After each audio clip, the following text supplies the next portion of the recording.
যে জানাজার নামাজ পড়াইয়া দাফন কার্য শেষ করিয়া কবরের সামনে দাঁড়াইয়া আমার কলিজার টুকরা সন্তান আমার মালিকের দরবারে চোখের পানি ছেড়ে দিয়া কান্দি আর বলে, ওগো দয়ার আল্লাহ, আমার মা আমি সন্তানরে বড় দয়া করছে রে মালিক, নিজে না খাইয়া আমি সন্তানরে খাওয়াইল, আমার মা নিজে না পরিধান করে আমি সন্তানরে পরিধান করাইল। ও মালিক, আমার মা আমার যত হক আছে সমস্ত হক আদায় করল। হুজুর, এইভাবে আমার সন্তান আমার কবরের পাশে দাঁড়াইয়া দাঁড়াইয়া চোখের পানি ছেড়ে দিয়ে আমার মালিকের দরবারে কান্দা। আমার মালিক এবার ফেরেশতাদেরকে বলে দে, রে ফেরেশতাদের দল, তাকায় দেখো না কোন বান্দার সন্তান এইভাবে মায়ের জন্য চোখের পানি জড়ায় জড়ায় কান্দে। আজকে আমি মালিকের পক্ষ থেকে ঘোষণা প্রদান করে দিলাম, আমার এই মহাব্বতের বান্দা যেই মায়ের জন্য চোখের পানি ছেড়ে দিয়ে এইভাবে কান্নার পর কান্না করবে, আমি আল্লাহ কখনো ওই মায়ের কবরে আযাব দিতে পারি না। আমি মালিক ঘোষণা দিলাম, এখন থেকে ওই মায়ের কবরটাকে জান্নাতের বাগানে রূপান্তরিত করে দাও। হুজুর গো, তখন থেকে আমার মালিক আমাকে এই সুন্দর জায়গার ব্যবস্থা করে দিল। আজকেও আমার সন্তান যখন ফজরের নামাজ পড়তে যায়, আজকেও আমার সন্তান যখন জোহরের নামাজ পড়তে যায়, আমার সন্তান যখন আসরে যায়, মাগরিবে যায়, ঈশায় যায়, আমার সন্তান চৌধুরী বাজার মাহফিলের ময়দানে যখন যায়, আমার সন্তান এখনো আমি মারে ভুলতে পারে না। আমি মায়ের জন্য চোখের পানি ছেড়ে দিয়ে আমার মালিকের দরবারে কান্দে। ও হুজুর, যার কারণে আমার আল্লাহ আমাকে এইভাবে সওয়াবের ভান্ডারের ভিতরে রাখলো। হুজুর গো, এই কারণে এই দিবসের মধ্যে আমি সিরিয়ালের মধ্যে দাঁড়ায়া দাঁড়ায়া নেক আমল নেওয়ার কোনো প্রয়োজন হয় না। ওরে রাজনগর এলাকার আল্লাহর মহাব্বতের গোলামের দল, কত সন্তানের বাবা মা দুনিয়াতে নাই, তাকায় দেখো এই মজলিসে কত সন্তান বাপ হারা হয়ে চোখের পানি ছেড়ে দিয়া কান্দে, কত সন্তান মা হারা হয়ে চোখের পানি ছেড়ে দিয়া কান্দে। ও আল্লাহর মহাব্বতের বান্দা,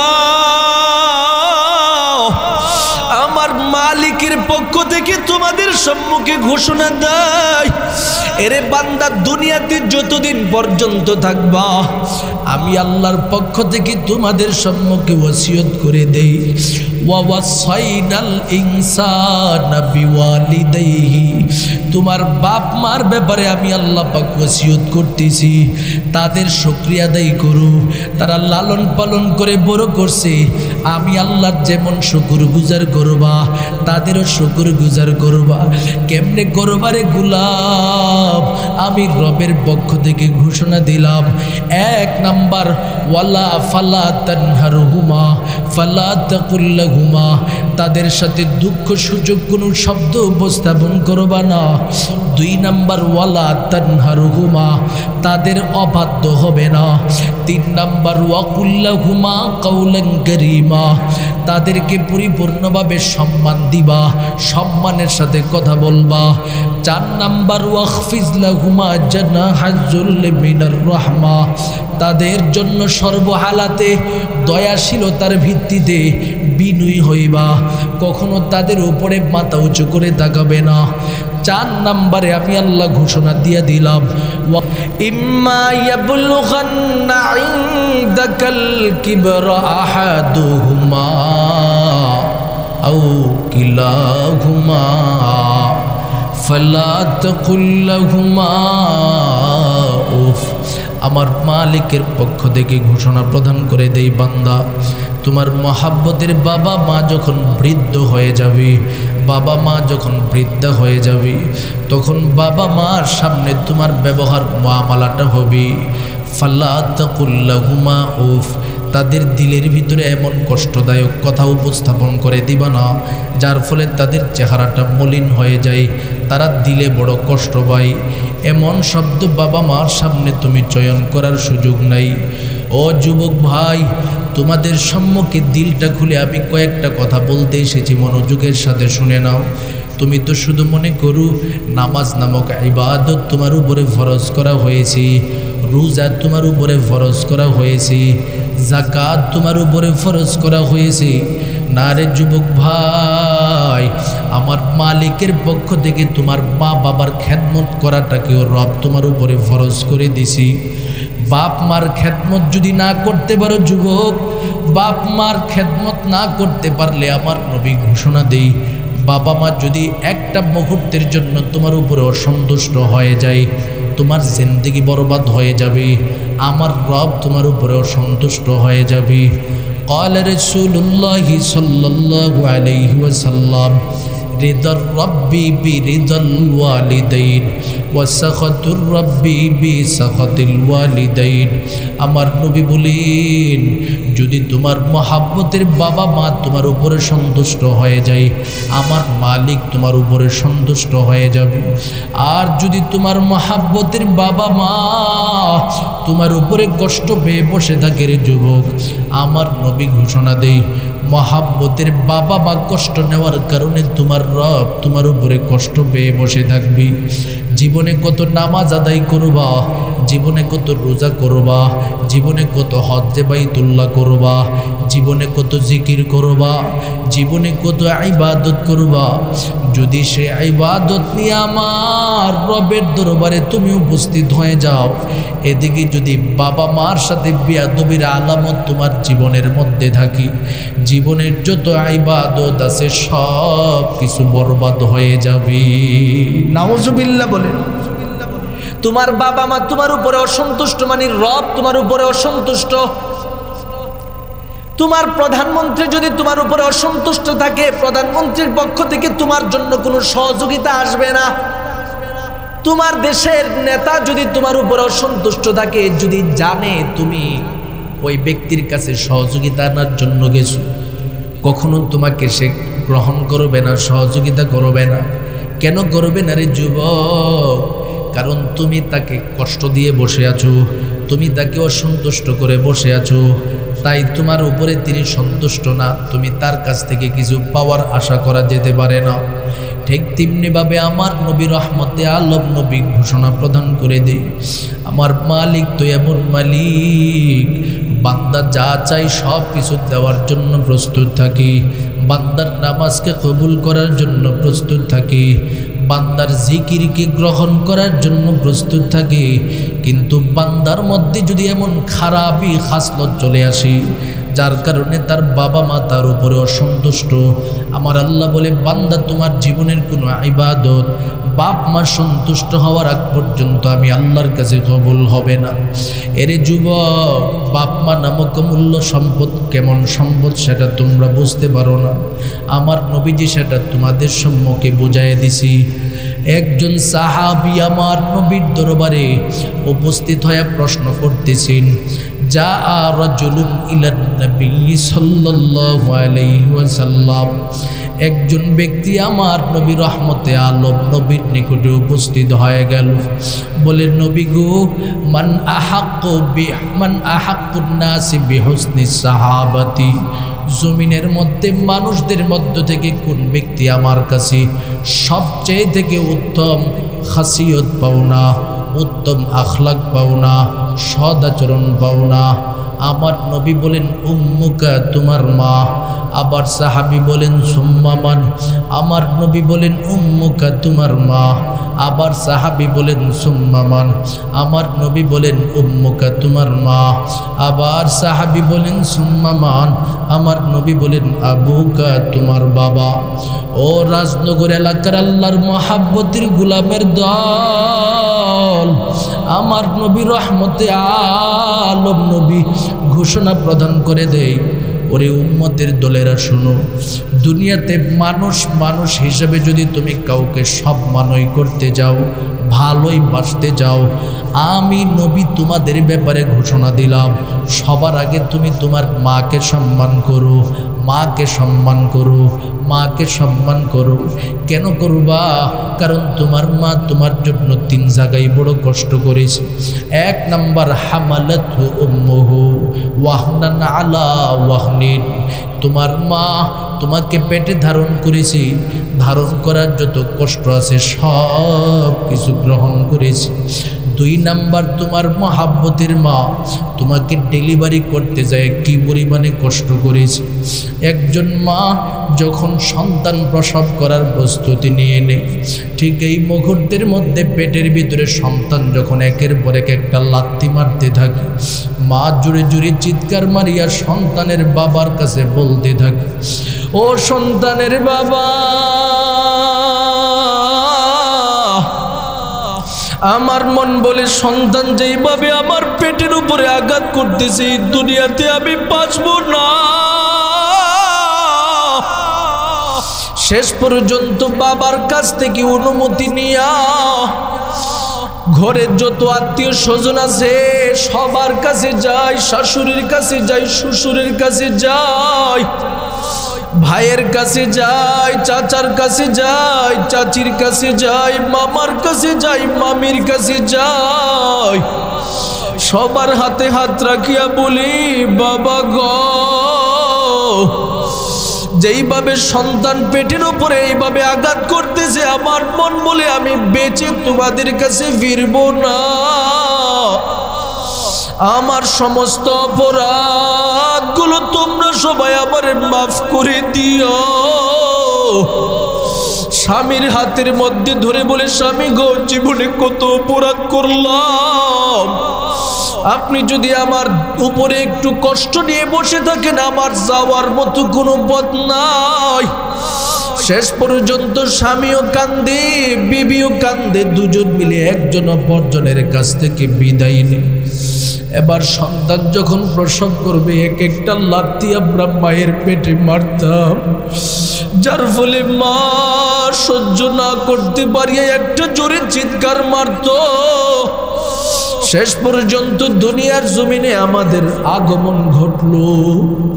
ও রাজনগর এলাকার যুবক ভাই, আমার নবী রহমতে আলম নবী ঘোষণা প্রদান করে দে, এই পেটের ডেলিভারির যেই বেদনা আছে, কষ্ট আছে, সেটা তোমার মা সহ্য করেছে। 3 নম্বরে তোমার মা ওয়াফিসালুহু আমাইন, তোমাকে 2টা বৎসর পর্যন্ত মহাব্বতের মা দুগ্ধ পান করাইছে। একটা মুহূর্তের জন্য এই দুগ্ধের মধ্যে কোনো ভেজাল ছিল না, পরিপূর্ণ মুক্ত দুগ্ধ তোমাদেরকে পান করায়া বড় করলো।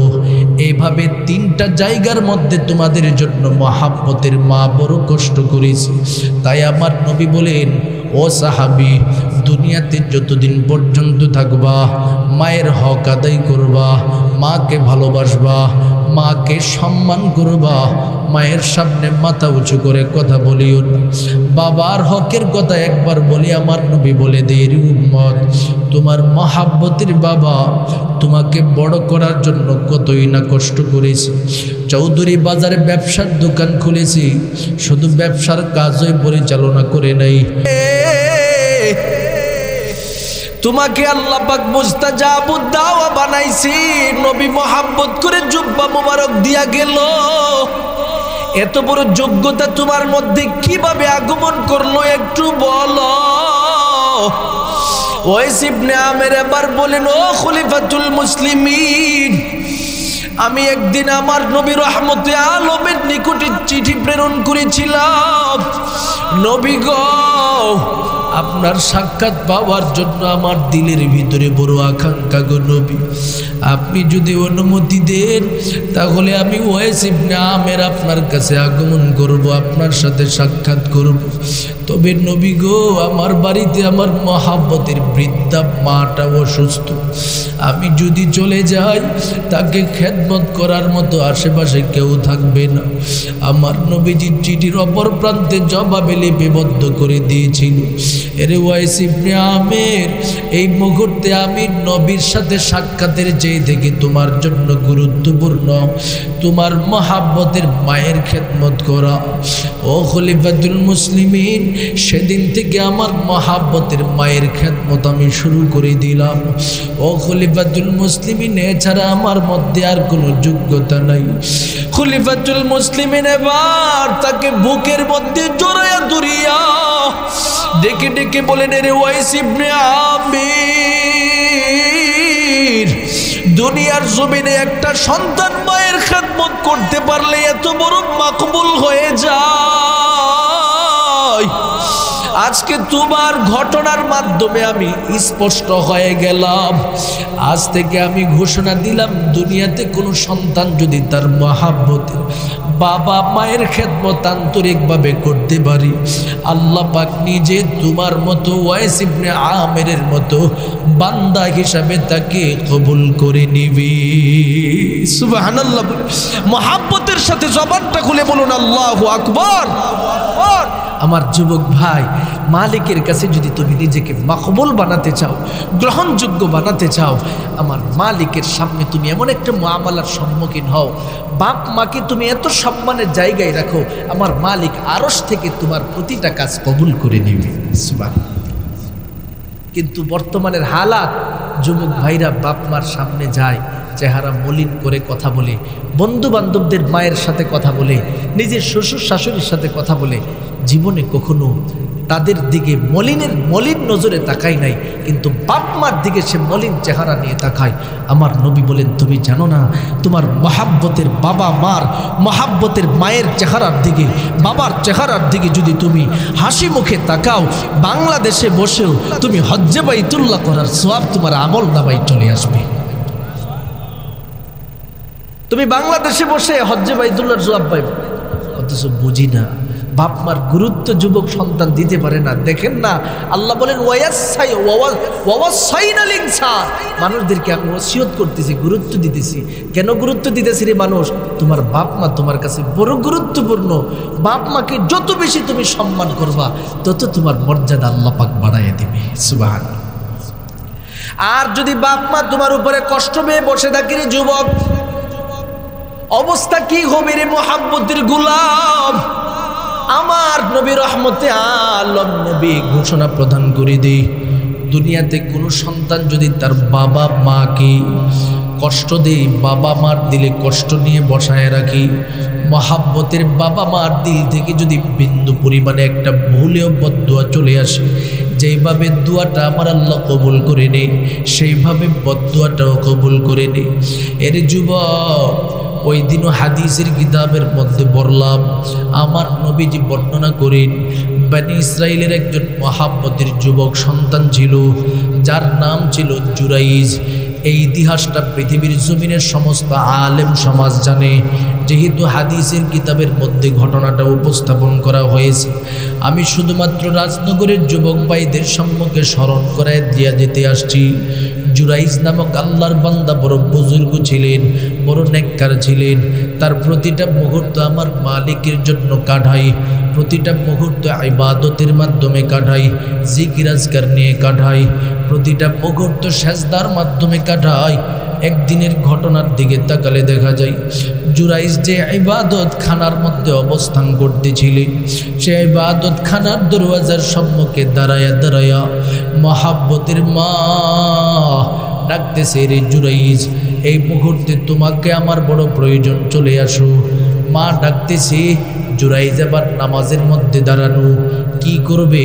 মায়ের ডাকে সাড়া দিবে নাকি নামাজ পড়তে থাকবে? জুরাইজ তো তেমন কোনো আলেম ছিলেন না, যার কারণে মাসলাও জানে না, সাধারণ শুধু ইবাদতের মধ্যে মগ্ন।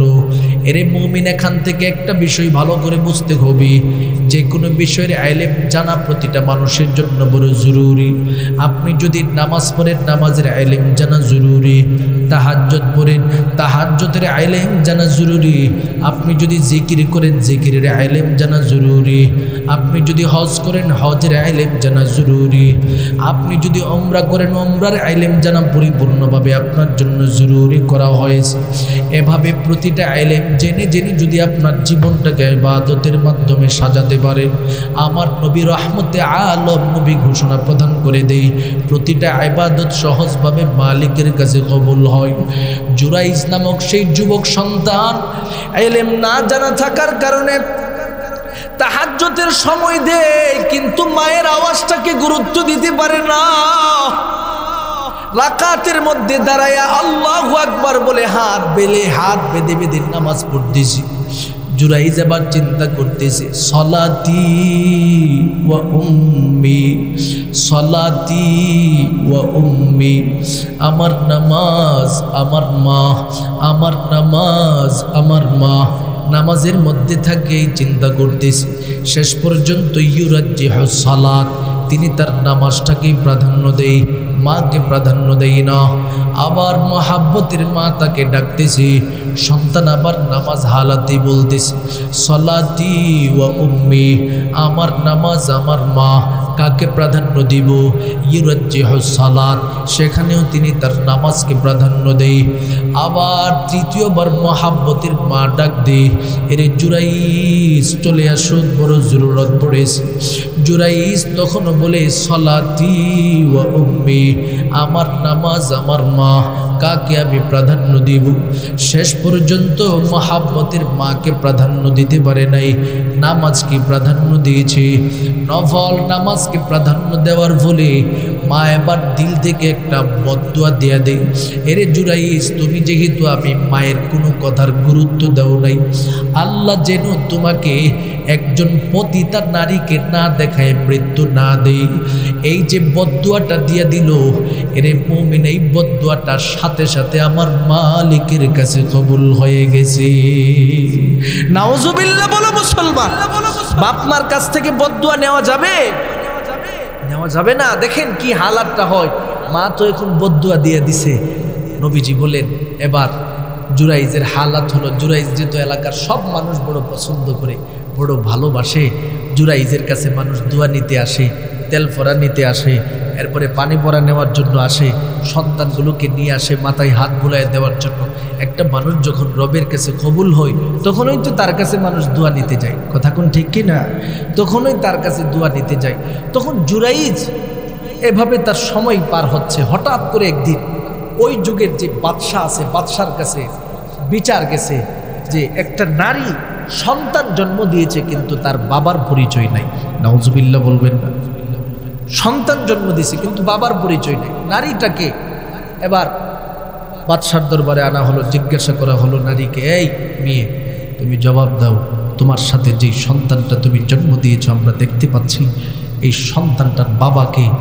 মহিলা বলে, এই সন্তানটার বাবা হলো জুরাইজ। নাউজুবিল্লাহ বলবেন না। অথচ জুরাইজ বিয়াই করছে, বিয়া ছাড়া সন্তান, আবার বাবার পরিচয় উপস্থাপন করে দিল। বাদশা তো বড় রাগান্বিত হলো। এত বড় বুজুর্গ ব্যক্তিকে মনে করি, বুজুর্গ মানার কারণে তার জন্য আমরা ইবাদত খানা বানায় দিছি, 3 বেলার খাবার তার জন্য আমরা রাষ্ট্রীয়ভাবে ব্যবস্থা করে দিয়েছি। এই বুজুর্গ ব্যক্তি এমন কাজ করবে, এটা মানতে পারি না। এবার বাদশা মহারাজ সৈনিকদেরকে ঘোষণা দিল, তাকে 2 হাত বেঁধে অত্যন্ত লাঞ্ছিত অবস্থায় নিয়ে আসো। এবার তার ইবাদতখানায় গেল, ইবাদতখানাটাকে ভেঙে ফেলা হলো, তাকে সেখান থেকে বের করে 2টা হাত বাঁধা হলো, বেঁধে এবার বাদশার সামনে আনবে। আর যেই নারীটা আছে পতিতা নারী, ওই নারীটার সামনে মুখে মুখে মুখ, চোখে চোখে চোখ রাখলো। এবার নারীটার দিকে জুরাইজ তাকালো, নারীটা জুরাইজের দিকে তাকায় মুস্কি মুস্কি হাসে, আর জুরাইজ চেহারাটাকে মলিন করে বসে আছে। এবার বাদশাহ মহারাজ বলে, জুরাইজ, ব্যাপারটাকে একটু জবাব দাও না। তোমার সামনে, আমাদের সামনে যে মহিলাটা আছে, এই মহিলাটা বাচ্চাটার পরিচয় দিচ্ছে, তুমি নাকি বাচ্চার বাবা। তুমি কি আসলেই বাচ্চার বাবা? তুমি কি আসলেই বাচ্চার বাবা? বলে না, বাচ্চার বাবা তো আমি না। মিথ্যা বলতেছো? তাহলে নারী কি মিথ্যা বলতেছে? বলে হ্যাঁ, নারী মিথ্যা বলতেছে। তাহলে এটাকে কিভাবে সত্যায়ন রূপে রূপান্তরিত করা যায়? বাদশার সামনে এবার জুরাইজ ঘোষণা দেয়, বাদশাহ মহারাজ, আমি আপনার সামনে এখনোই জিজ্ঞাসা করব, এই যে বাচ্চাটা মহিলার জন্ম দিয়েছে, বাচ্চার জবান থেকে যদি উত্তর দেয় সে তার বাবা কে, তখন আপনি বিশ্বাস করবেন কিনা? বলে অবশ্যই বিশ্বাস করব। জুরাইজে এবার বাচ্চাটার দিকে তাকালো, তাকায় বলে, ইয়া আব্দাল্লাহ, হে আল্লাহর গুলাম, তুমি তোমার বাবার পরিচয় দাও, তোমার বাবাকে। আল্লাহ পাক সাথে সাথে শিশু বাচ্চার জবান খুলে দেয়। সুবহানাল্লাহ। নবীজি বলেন, পৃথিবীতে শিশু বাচ্চাদের জবান খোলা হয়েছিল হযরত ইউসুফ আলাইহিস সালাতু ওয়াস সালামের সময়, আর জুরাইজের পবিত্রতা বর্ণনা করার সময় আল্লাহ পাক তার জবানটাকে, বাচ্চার জবানকে খোলার ব্যবস্থা করা হয়েছে। সুবহানাল্লাহ। এবার জুরাইজ বাচ্চাটার দিকে তাকায় বলে, তুমি একটু বলো তো দেখি তোমার মহাব্বতের বাবাকে। বলে, আমার বাবা হলো একজন রাখাল। কথাটি শোনার সাথে সাথে বাদশাহ মহারাজ এবার পতিতার নারীটির দিকে তাকায় বলে, ব্যাপারটা কি? তুমি না বলছো জুরাইজ তোমার সাথে জিনা করেছি, অন্যায় করেছে, যার কারণে সন্তান তোমার পেটে ধারণ করেছো। মহিলাটা এবার বলি, বাদশাহ মহারাজ, আমি চিনতে পারি নাই, বুঝতে পারি নাই, আমি মূলত কোথায় থেকে যেন কেমনে কেমনে আমার মুখ দিয়ে উচ্চারণ করে ফেলেছি জুরাইজের কথা, আমি বুঝতে পারি নাই। বাদশাহ মহারাজের দিকে তাকায়া এবার জুরাইজ মুচকি মুচকি হাসি, প্রতিটা নারীটির দিকে তাকায়াও তিনি মুচকি মুচকি হাসি। বাদশাহ এবার জুরাইজের দিকে তাকায় বলে, রে জুরাইজ, নিজেকে তো সত্যতার উপর ভিত্তি করে প্রমাণ করে ফেলেছো, তুমি যে সত্যবাদী ব্যক্তি এটাও প্রমাণ হয়ে গেল। এই মুহূর্তে তুমি একটু বলো না কেন মুচকি মুচকি হাসতেছো? কথাটা শোনার সাথে সাথে জুরাইজ এবার ডেকে ডেকে বলেন, বাদশাহ মহারাজ, আমি হাসতেছি কারণ হলো এই মুহূর্তে আপনাদের এই যে মুআমালাটা আমার সাথে হয়েছে, এই মুআমালাটা হওয়ার ব্যাপারে কিছুদিন আগে আমার মা আমার ব্যাপারে বদদুয়া দিয়েছিল। এবার চিন্তা করতেছি আমার মায়ের বদদুয়াটা আমার আল্লাহ কত দ্রুত কবুল করে নিছে। আমার মা বলেছিল আমাকে যেন আল্লাহ পাক পতিতা নারী না দেখায়, মৃত্যু না দেই, যার কারণে আমার মায়ের বদদুয়াটাকে আল্লাহ পাক কবুল করতে যায় ওই নারীটির জবান থেকে আমাকে একজন অসৎ, অযোগ্য, নালায়েক ব্যক্তি হিসাবে উপস্থাপন করা হয়েছে, আমাকে জিনাকারী হিসাবে উপস্থাপন করা হয়েছে, যেন আমার মালিক আমার মায়ের কথাটাকে কবুল করে নেয়। ও বাদশাহ মহারাজ, যার কারণে আমি মুচকি মুচকি হাসতেছি। ও রাজনগর চৌধুরী বাজার এলাকার যুবক ভাইদের দল, সবার নিকটে এই ঘটনাটা বলার মাধ্যমে যে মেসেজটা আমি আপনাদের সামনে দিতে চাই, দুনিয়াতে বাবা মা এত বড় অমূল্য সম্পদ, যদি তুমি সঠিকভাবে খেদমত না করতে পারো, বাবা মার দিলে যদি তুমি কষ্ট দিয়ে দাও, আমার মালিক একটা মুহূর্তের জন্য বরদাস্ত করবে না। বাবা মার অন্তর থেকে বদদুয়াটা আসবে, সাথে সাথে তুমি ধ্বংসের সম্মুখীন হয়ে যাবে।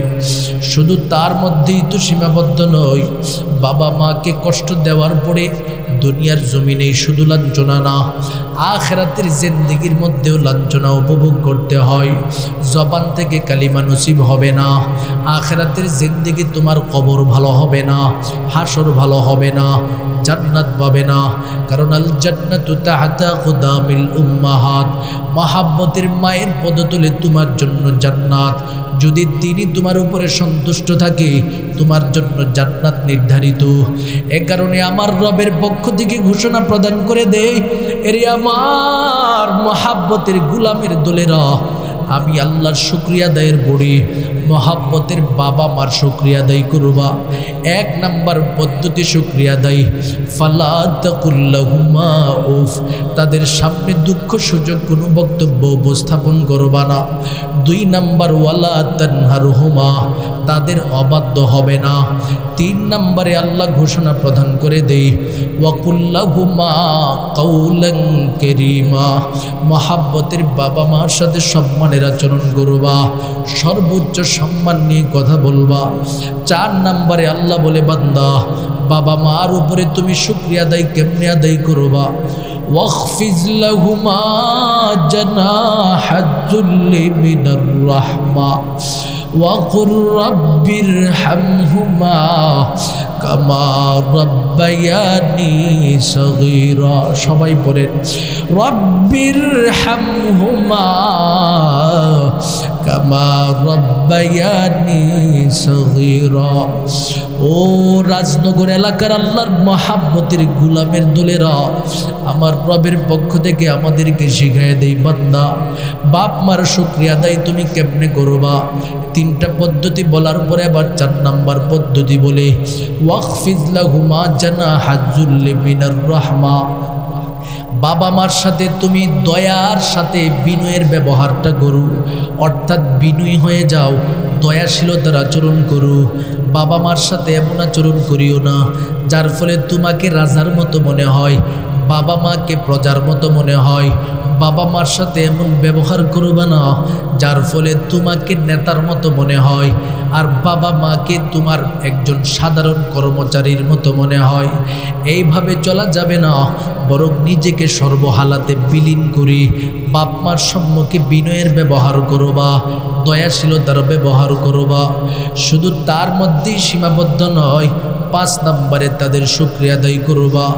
ওয়াকুর রাব্বিরহামহুমা কামা রাব্বায়ানি সগীরা। মহাব্বতের বাবা মা যতদিন পর্যন্ত থাকবে তাদের জন্য দোয়া করবা। বাবা মা যখন দুনিয়া থেকে বিদায় হয়ে যাবে তখনও তাদের জন্য দোয়া করবা। এরে মুমিন, আমার নবী ঘোষণা প্রদান করে দেই, একটা সন্তানের জন্য বাবা মার দোয়া যেমন কবুল, ঠিক তেমনিভাবে সন্তানও যদি বাবা মার জন্য দোয়া করে, এটাও আমার মালিকের দরবারে কবুল। সুবহানাল্লাহ। সন্তান বাবা মার কাছে যেই দোয়া, বাবা মার জন্য রবের কাছে যেই দোয়া করবে, এটাও কবুল হয়ে যাবে। বাবা মা সন্তানের জন্য যেই দোয়া করবে, এটাও কবুল। উভয় জনের জন্য আল্লাহ পাক রাস্তা খোলা রেখেছেন। তাই বলেন তো দেখি, সন্তান হিসাবে মহাব্বতের বাবা মার জন্য দোয়া করার প্রয়োজন আছে না নাই? এই মজলিসে যেই সমস্ত সন্তানের আসছে, এলাকায় আরও যুবক আছে না নাই? সবাই কথা কই না, আছে না নাই? তাদের বাপ মা আছে না নাই? তো মহাব্বতের বাবা মার জন্য দোয়া করার, আজকে আপনারা যারা ময়দানে আসছেন তারা যতটুকু দোয়া করতে পারবেন, তারা যতটুকু বাপ মার ব্যাপারে নসিহত শ্রবণ করেছেন, যারা আসতে পারে নাই তারা কি সেই কথাগুলি শ্রবণ করতে পেরেছে? তার মানে আপনাদের মতো কল্যাণময় বান্দা কেউ হতে পারে না আজকে। কথা কোন ঠিক কিনা? মহাব্বতের সাথে একটা তাকবীর দিল, লিল্লাহি তাকবীর। এই আওয়াজ দিলে কি রাজনগরের মধ্যে গরম করন যাবে? বলেন লিল্লাহি তাকবীর, আরো জোরে লিল্লাহি তাকবীর। এই যে দেখছেন,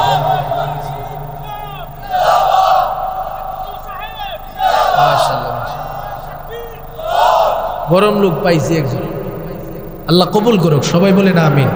আরে মিয়া, গরম না হইলে তো হইতো না। গরম যদি না হন এখন আর হবে না। ওই যে ডানে বামে সামনে পিছনে গুতা শুরু হয়ে গেছে অলরেডি, দেখেন না?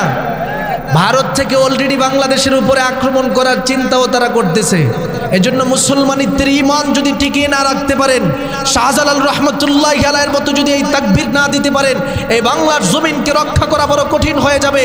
এজন্য পরিষ্কার ভাষায় আমরা গোটা বিরোধী দল যারা ইসলাম বিদ্বেষী রয়েছে, বাংলাদেশ বিদ্বেষী রয়েছে, তাদের ব্যাপারে স্পষ্ট স্লোগান হলো, এদেশের মানুষ দেশ রাষ্ট্র ভূমি নিয়ে সর্বহালাতে ঐক্যমতের ভিত্তিতে চলে। যদি এই রাষ্ট্রের উপরে কারো শকুনের নজর পড়ে, এই শকুনের নজরের প্রতিটা চক্ষু উপড়ে ফেলে দেওয়ার জন্য রাজনগর তথা বাংলার জমিনের প্রতিটা মানুষ প্রস্তুত রয়েছে। কথা কোন ঠিক কিনা?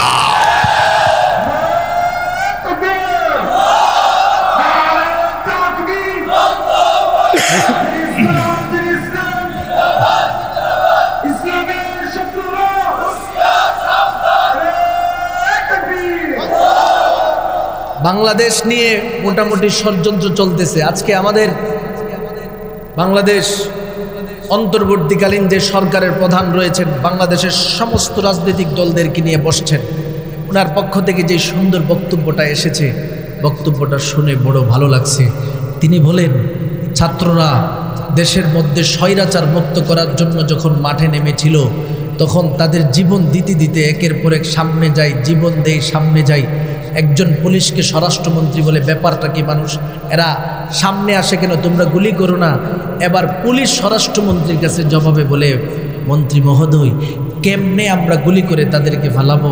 আমরা তো তাকায় তাকায় দেখি, একটারে গুলি করি একটাই পরে, আবার বাকিগুলো যেটা পুড়ে গেছে এটা পুড়েই থাকে, বাকিগুলি সামনে আসতে থাকে, সামনে আসতে থাকে। একটারে গুলি করি 2 জন আসে, 2টারে গুলি করি 3 জন আসে, 3টাকে গুলি করি 4 জন আসে। এবার আমাদের অন্তর্বর্তীকালীন যিনি সরকার প্রধান আছেন তিনি বলেন, রাষ্ট্র এবং ভূমির ব্যাপারে যদি কারো কাছ থেকে কোনো আক্রমণ আসে, তাহলে একটার বদলা 4 জন নয়, একটার বদলা 40 জন নিজের জীবন দিতে প্রস্তুত হবে। কথা কোন ঠিক কিনা? তার মানে আমরা অন্তর্বর্তীকালীন সরকারের প্রধানের সাথে অন্তত পক্ষে মুনাফিকরা যদি অক্ষমত না হতে পারে, আমরা মুসলমানেরা অক্ষমত। কথা কোন ঠিক কিনা? আমরা এই রাষ্ট্রকে হেফাজতের জন্য সর্বোচ্চ চেষ্টা করে থাকি। এই দেশ নিয়ে ষড়যন্ত্র করার একটা অংশই পাকিস্তানের মুসলমান ভাইদের কাছ থেকে আমাদেরকে দূরে সরানো। কথা কোন ঠিক নেই? আজকে যখন বিগত সরকার ছিল, সেই সরকারের সময় পাকিস্তানের মুসলমানেরা আমার কলিজার টুকরা ভাই তারা, কারণ তাদের সাথে আমাদের ইমানের সম্পর্ক আছে। আর ইমানের সম্পর্ক যাদের সাথে আছে তাদের প্রতি এমনিতে দিলের ভিতরে ভালোবাসা জাগ্রত হয়। কথা কোন ঠিক কিনা? এই লোকদের সাথে, এই দেশটার সাথে কোনো প্রকারের সম্পর্ক তারা রাখে নাই। জাহাজগত সম্পর্ক হোক, উন্নয়নগত সম্পর্ক হোক, সমস্ত সম্পর্ক বাদ দিয়ে দিছে। অথচ এখন আমরা বাংলাদেশের মানুষ চিনি নিয়ে একটু বিপদে পড়ছিলাম, সাথে সাথে এরা হাজার হাজার টন চিনি পাকিস্তান থেকে বাংলাদেশে পাঠিয়ে দিচ্ছে। আলহামদুলিল্লাহ বলবেন না? আজকে এক বক্তব্য শুনলাম, পাকিস্তানের এক জনগণ বলতেছে যে আমাদের এটম বোমা আছে, এই এটম বোমা মূলত আমাদের না, বাংলাদেশের মানুষ আপনারা ব্যবহার করবেন। সুবহানাল্লাহ বলবেন না? তার মানে তারা আমাদের জন্য কি পরিমাণে ভালোবাসা, এবার চিন্তা করেন। প্রতিটা জায়গায় তারা ভালোবাসার প্রমাণ দিচ্ছে। আর আমাদের শত্রু রাষ্ট্র, প্রতিবেশী রাষ্ট্র ভারত, তারা সারাটা জীবন আমাদেরকে খেয়ে দে একদম আমাদেরকে খালি করে দিয়া এই মুহূর্তে তাদের দালাল সরকারকে এদেশের মানুষ উৎখাত করেছে। এটা তারা সহ্য করতে পারে নাই, যার কারণে এখনো তারা আমার দেশের উপরে আক্রমণ করার চেষ্টা করতেছে। কথা কোন ঠিক কিনা?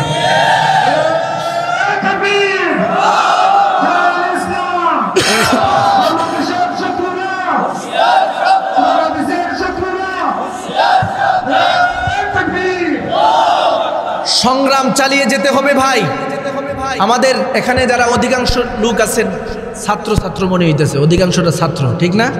অনেক ছাত্র ভাইয়েরা আছেন, আপনারা জীবন দিয়া দেশ থেকে স্বৈরাচার মুক্ত করেছেন। বাকি আরেকটু প্রস্তুত হতে হবে, এই রাষ্ট্রের প্রতিটা মাটিকে আপনারা হেফাজত করতে হবে। রাষ্ট্রের উপরে শকুনের নজর পড়ে গেছে।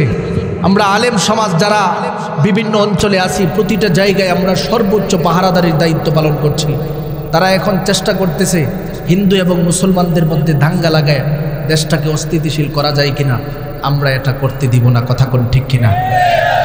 পাশাপাশি আমরা সচেতনতা অবলম্বন করতে হবে। সচেতনতা কিসের ক্ষেত্রে? মিডিয়ার ক্ষেত্রে আমরা সচেতন হতে হবে।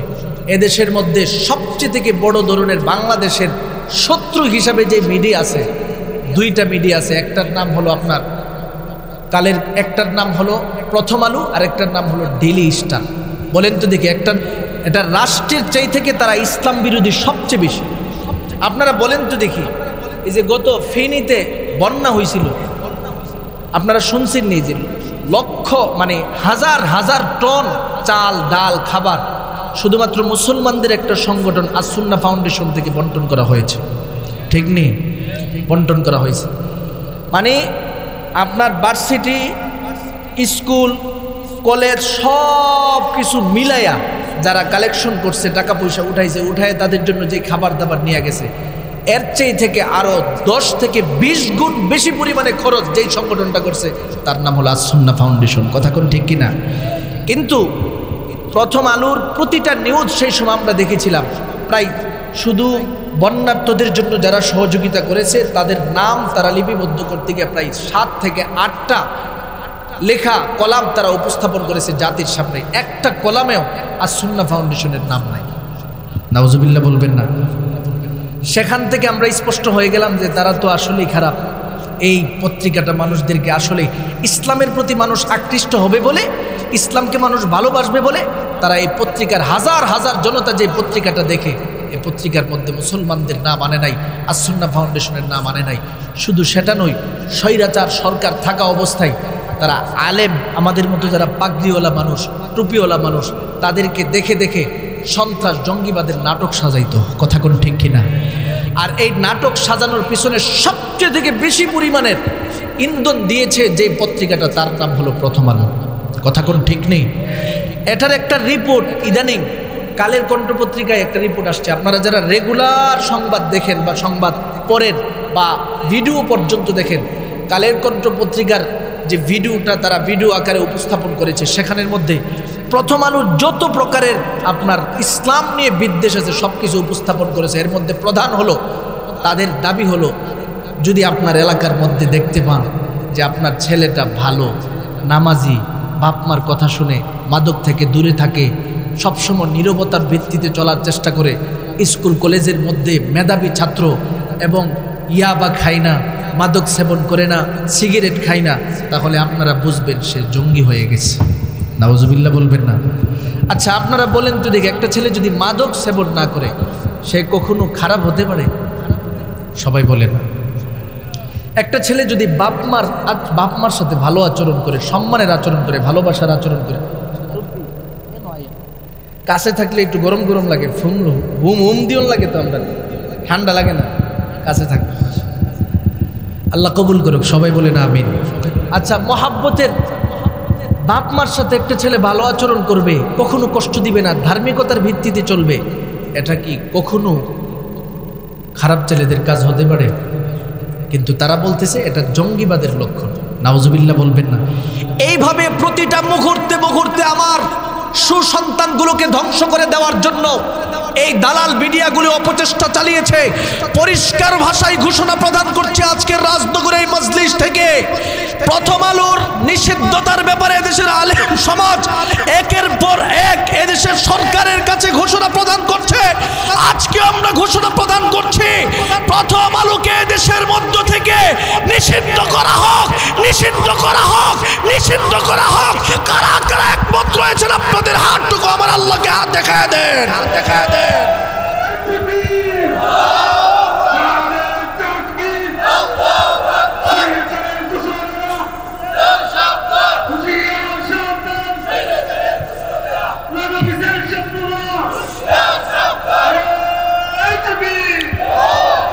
আল্লাহ সবাইরে কবুল করুক। প্রতিবাদ চলতেছে, দেখেন আমরা কিন্তু জালেমদের বিরুদ্ধে সবসময় প্রতিবাদ করছি। কিছু কিছু লোক আফিলে আসলে আমরা যখন জোরে জোরে বক্তব্য দিতাম, আমাদেরকে বলতো যে হুজুর চিৎকার মারলে লাভ কি, সরকার যেভাবে বইছে এই সরকারের নামানোর সুযোগ নাই, বলতো না।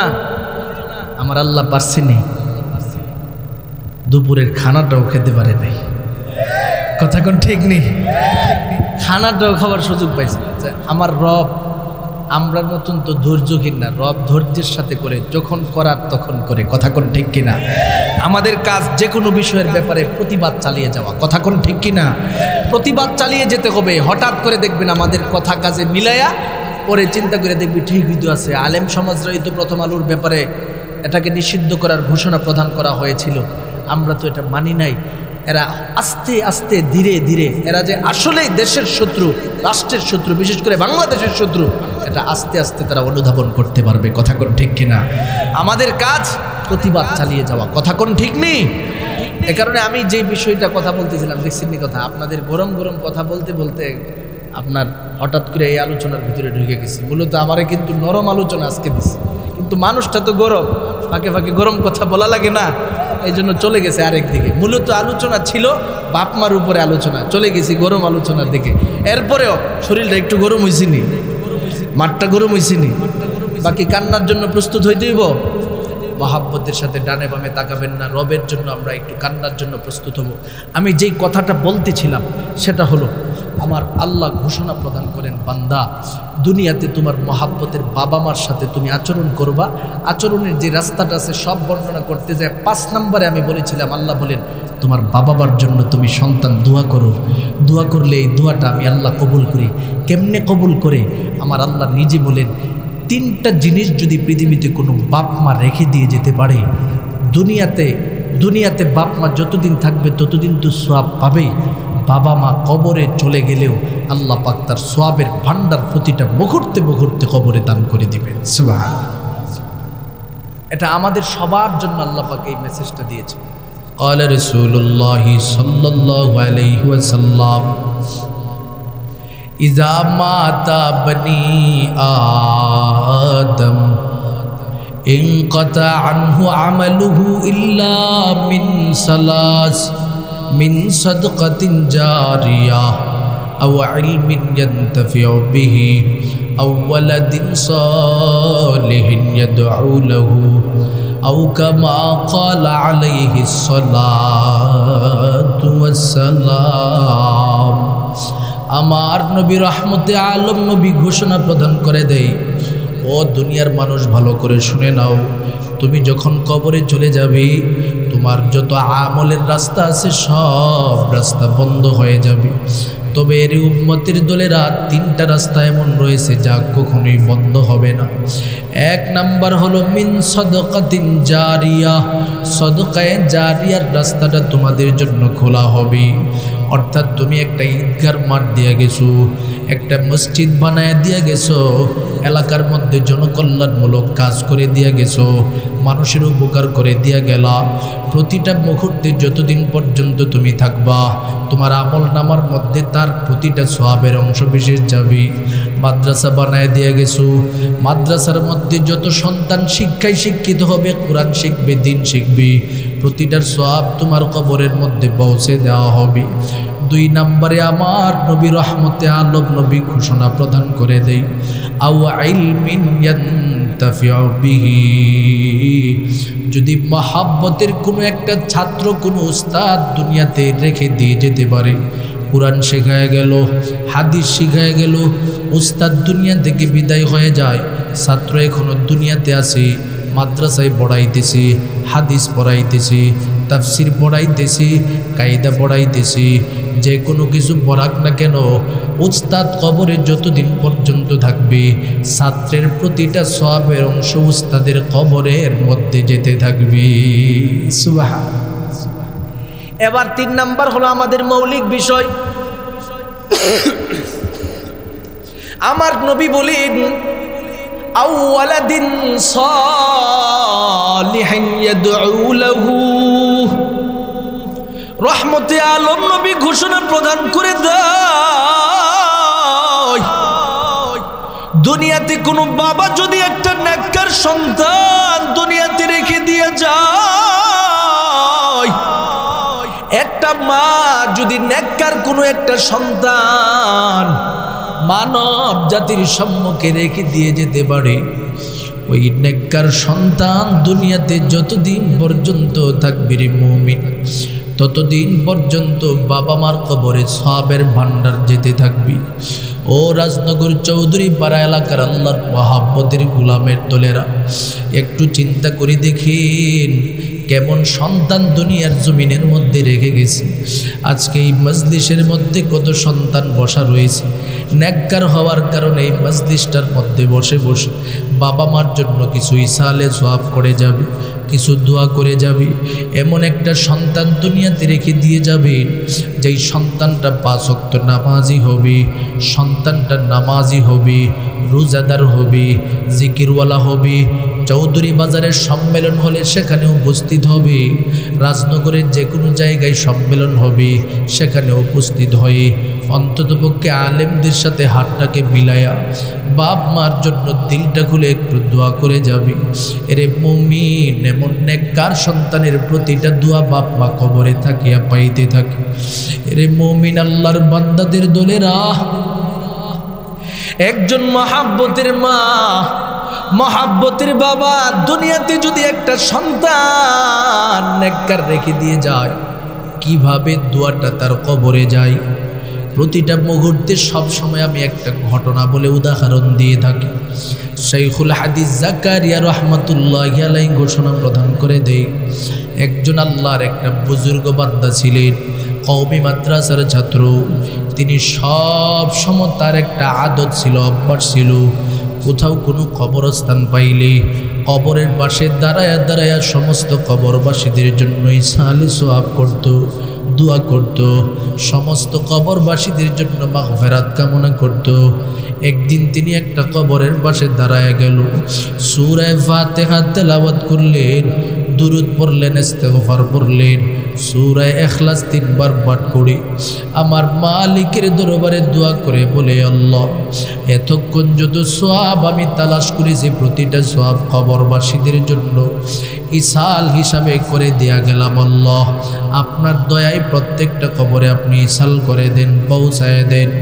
কথাটা বলি তিনি তার বাড়িতে চলে যায়। ঈশারের নামাজ পড়ে তিনি ঘুমের ঘরে চলে গেল। বিছানার মধ্যে ঘুমের ঘরে চলে যাওয়ার পর স্বপ্নে যুগে তাকায় দেখি যেই কবরের পাশে দাঁড়ায়া দাঁড়ায়া তিনি ইসালে সওয়াব করেছিলেন, কবরের ভিতরে তিনি স্বপ্নে যুগে প্রবেশ করে ফেলল। আল্লাহর ওলি তাকায় তাকায় দেখে প্রতিটা কবরবাসী সিরিয়ালের মধ্যে দাঁড়ায়া দাঁড়ায়া কিসের জন্য যেন অপেক্ষার পর অপেক্ষার প্রহর গুনতেছে। আল্লাহর ওলি এবার কদম কদম সামনের দিকে চলে যায়। প্রত্যেকটা কবরবাসীর সামনে দাঁড়ায় বলে, কি ব্যাপার, তোমরা এখানে দাঁড়ায় কিসের জন্য অপেক্ষা করো, একটু বলো। কবরবাসীরা বলে, হুজুর কবরের জগৎটা এত বড় কঠিন জগৎ, যেখানে আমাদের নেকের বড় প্রয়োজন। আজকে একজন আল্লাহর মহাব্বতের বান্দা আমাদের কথা স্মরণ করিয়া সমস্ত কবরবাসীদের জন্য একটু ইসালে সওয়াব করে দিয়া গেল।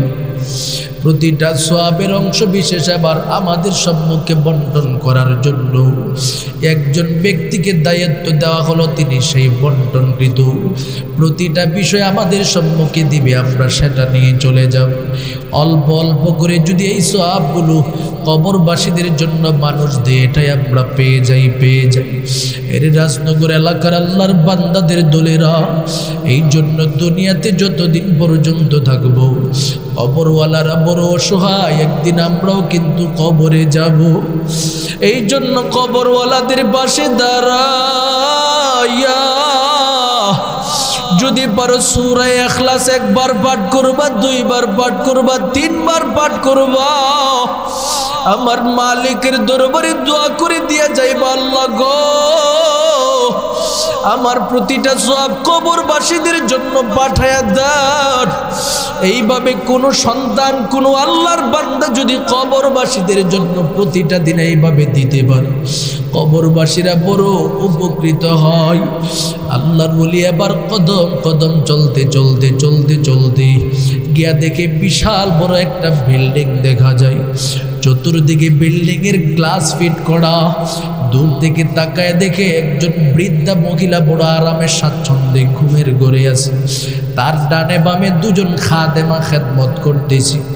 মহিলাটার নিকটে এবার আল্লাহর ওলি চলে গেল, বলে, মা গো, সমস্ত মানুষ সিরিয়ালে দাঁড়ায় দাঁড়ায় নেকের জন্য অপেক্ষা করতেছে, আপনি কেন যান না?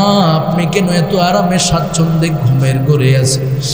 আল্লাহর বান্দিটা বলে, হুজুর এই দিবসের মধ্যে আমার নেক আমলের কোনো প্রয়োজন নাই।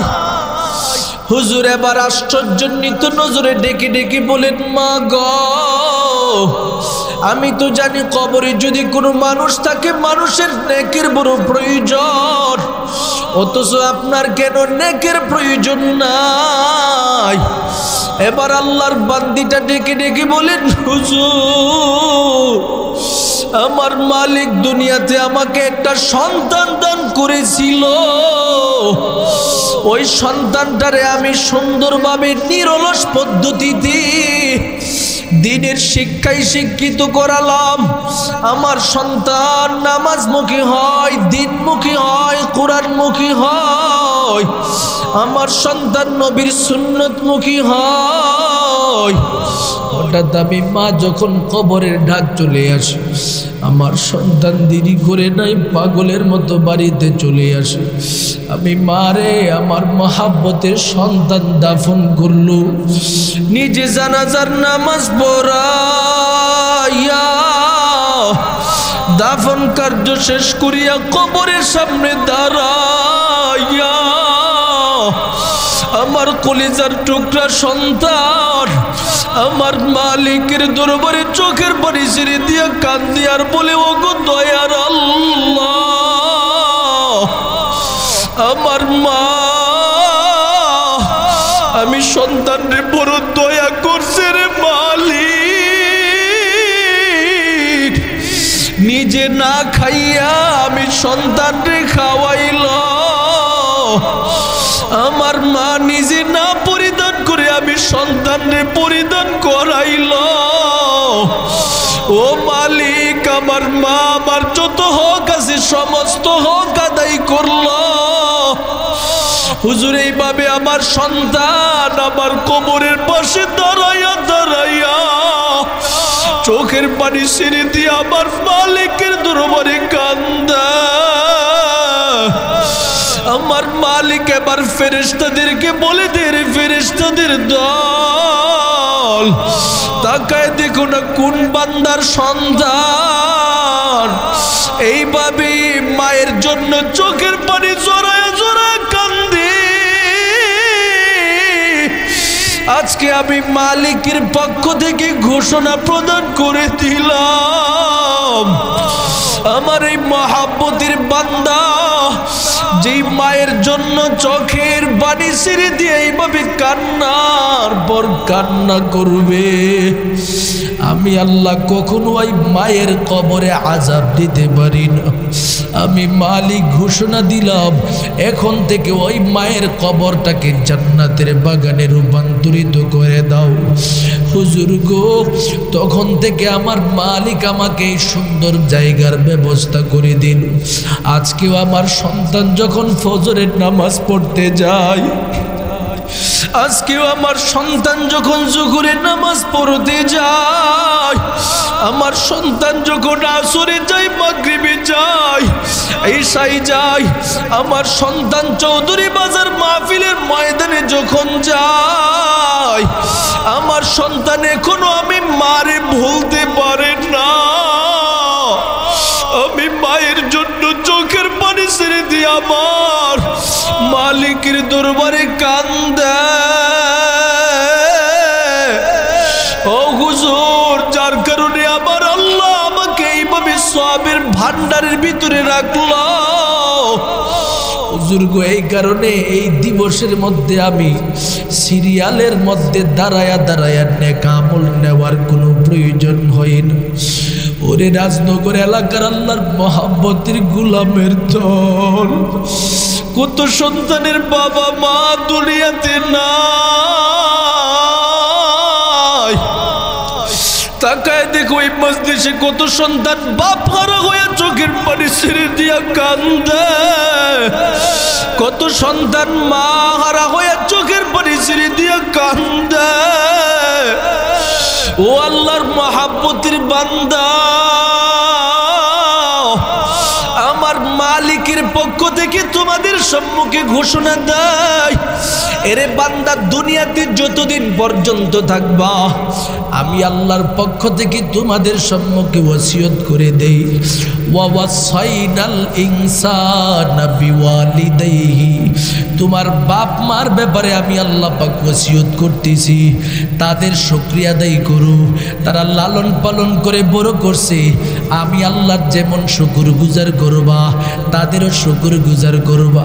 কেমনে করবারে গোলাম, আমি রবের পক্ষ থেকে ঘোষণা দিলাম, এক নাম্বার, ওয়ালা ফালা তানহারহুমা ফালা তাকুল লাহুমা, তাদের সাথে দুঃখ সূচক কোনো শব্দ উপস্থাপন করবা না। দুই নাম্বার, ওয়ালা তানহারহুমা, তাদের অবাধ্য হবে না। তিন নাম্বার, ওয়াকুল লাহুমা কাওলান কারীমা, তাদেরকে পরিপূর্ণভাবে সম্মান দিবা, সম্মানের সাথে কথা বলবা।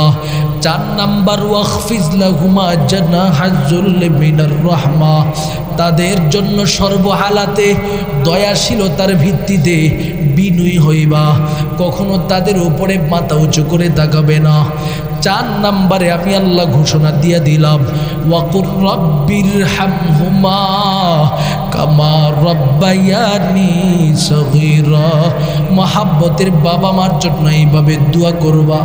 যত দোয়া করবা প্রতিটা দোয়া আমি রবের কাছে কবুল হবে। বাবা মা যদি দুনিয়াতে থাকে তখনও দোয়া করবা, বাবা মা যদি কবরে যায় তখনও দোয়া করবা। যদি এইভাবে তোমার জীবনটাকে বান্দা তুমি সুসজ্জিত করতে পারো, আমি আল্লাহ ঘোষণা প্রদান করে দিলাম, সকল প্রকারের সমস্যা থেকে তোমাকে রক্ষা করিয়া আমি আল্লাহর সন্তুষ্টি তার ভিতরে ঢুকাইয়া জান্নাতি মুমিনের কাফেলার ভিতরে তোমাকে ঢুকাইয়া দিব। সুবহানাল্লাহ বলো মুসলমান, আল্লাহু আকবার বলো মুসলমান। আল্লাহ আমাদের সকলকে আমার সূরা লোকমানের 14 নম্বর আয়াতকে সামনে রেখে রবের পক্ষ থেকে যে ওসিয়তনামা আমাদের জন্য উপস্থাপন করেছেন সেটার উপরে যতটুকু কথা শ্রবণ করার তৌফিক দান করেছে, আমল করার তৌফিক দান করেন, সকলে বলুন আমিন। যুবক ভাই, তোমাদের সবার কাছে আমি একটা অনুরোধ করে যাই, যতই সমস্যা হয় ঘরের বিষয় ঘরে সলভ করার চেষ্টা করবা। বাপ মা যদি তোমার উপরে অন্যায় করে পারলে পায়ে ধরে মাফ চাইবা। বাপ মা তোমার কাছে সরি বলবে, দুঃখ প্রকাশ করবে, এটা যেন না হয়। যদি এটার ভিত্তিতে তুমি চলতে চাও তাহলে আমি তোমাকে বলবো, একটা ফুটা দুধের দাম বাপ মারে দাও, তারপর তোমার সামনে তারা বিনয়ী হবে। তুমি দিতেও পারবা না, বিনয়ী হওয়ার সুযোগ নাই। মায়ের পেটে যেভাবে তোমাকে ধারণ করেছে, তুমি একবার তোমার পেটে মাকে অথবা বাবাকে ধারণ করে দেখায় দাও, পারবা না। সুতরাং তাদের শুকরিয়া আদায় তুমি আদায় করতেই হবে। এ কারণে আল্লাহ বলেন, আমি মালিকেরও শুকর গুজার হও, পাশাপাশি তোমার বাপ মারও শুকর গুজার হও। বান্দারে সাবধান, যদি তুমি শুকর গুজার না হতে পারো আমি আল্লাহর কাছে কিন্তু তুমি প্রত্যাবর্তন করতে হবে। এই বিষয়টা চিন্তার মধ্যে রাখবা। আল্লাহ পাক আমাদের সকলকে আমাদের রবের শুকর গুজার করার পাশাপাশি নিজেদের বাপ মার শুকর গুজার করার তৌফিক দান করুক, সকলে বলুন আমিন। ওয়ামা আলাইনা ইল্লাল বালাগ।